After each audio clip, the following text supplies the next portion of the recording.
Good evening, everyone. I want to discuss with you a ticker GGPI, which you may have seen me tweet about or talk about on my page before, but this is Gores Guggenheim, which is the SPAC that is going to be taking Polestar public.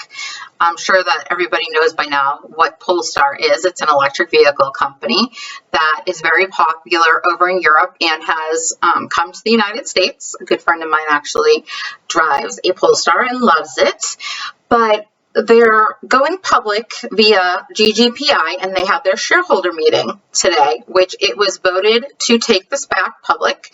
So as of tomorrow, the merger will be complete, and on Friday we will notice that the ticker will change to PSNY.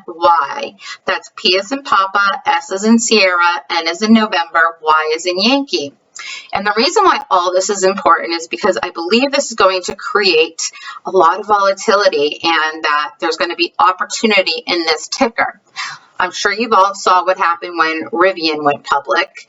And if you remember way back to CCBI, which was Lucid, the SPAC that took them public, it went crazy. It went from $10 up to like $45, $50. I can't remember what the exact high was. But I would suspect that with Polestar actually being a EV company that produces revenue and sells vehicles, that this could be bigger than Rivian. I mean, this is huge, huge news, guys, and you guys need to be aware because I expect it to be extremely volatile over the next couple of days. So, as you know, SPACs trade around $10 on average. This has seen highs up to somewhere around $16 or $17 off the top of my head when certain things have been announced. But it's very hard to look at the daily chart because obviously most things are going to be around 10. So looking at moving averages and things like that may not necessarily be as helpful as they were in something that is not a SPAC. So in this circumstance, we're going to be looking at the daily 5-minute chart so that we can see what's happening right now.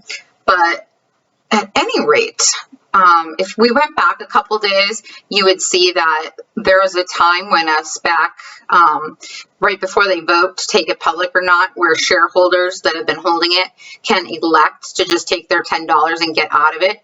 So you would have seen, if you go back on the chart, a dip down to like 8 something. And that was the day that that happened because they decided to exit their positions, get their $10 back, and those shares became available.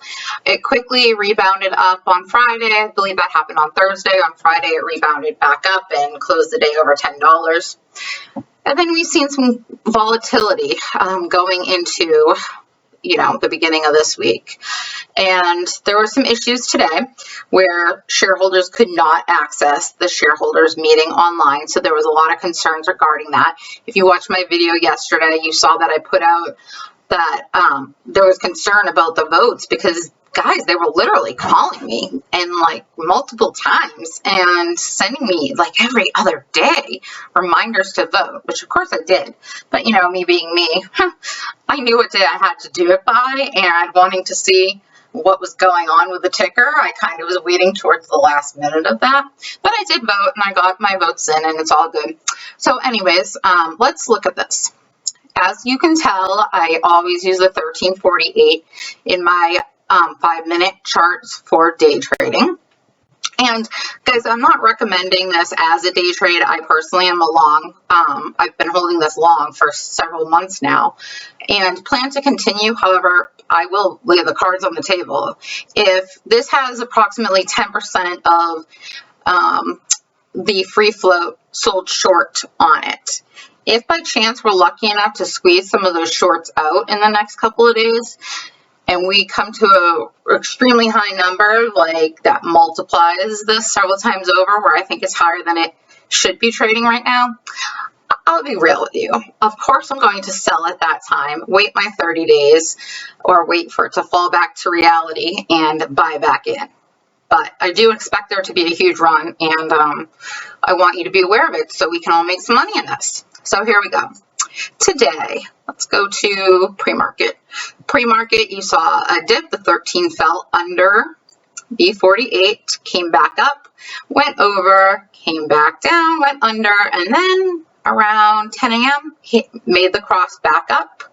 And as you can see, had a nice little run here from about $9.75, give or take, all the way up to where we stand right now at 11:14 in the after hours. We closed the day, if I remember, somewhere around like 1080, 1085 off the top of my head. 1084, it's right here at the top of my screen.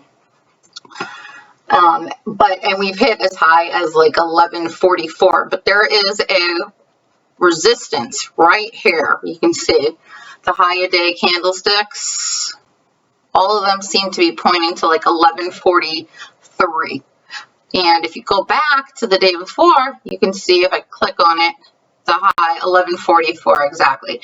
So this 1143 to 1145, I would say, is where our resistance is.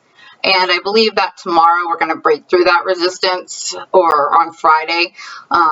I'm sure that shorts are going to try to hold this down some, so I wouldn't be surprised if we see additional shorting going on. But guys, I really expect this to go on a nice run towards the end of this week. This has been news that people have been waiting a very long time for, and I wanted you to know what's going on so that you can play this and ride this wave up with me. I do believe we could actually push through this in the after hours today as news breaks on this.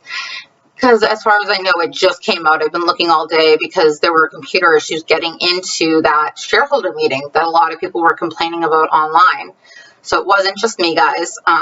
So this news is very exciting because there's a huge community of us that have been waiting a very long time. And I think that you're going to see a lot of movement here. This is a great opportunity if you're looking for a long position in an EV company that's just getting started, and I believe is highly undervalued at these prices.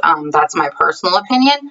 You guys do your DD. None of this is financial advice. Please always do your DD on tickers, but if you want to day trade it, or you want to try to swing it for a while, or even hold it long, I mean, like I said, this is something that will stay.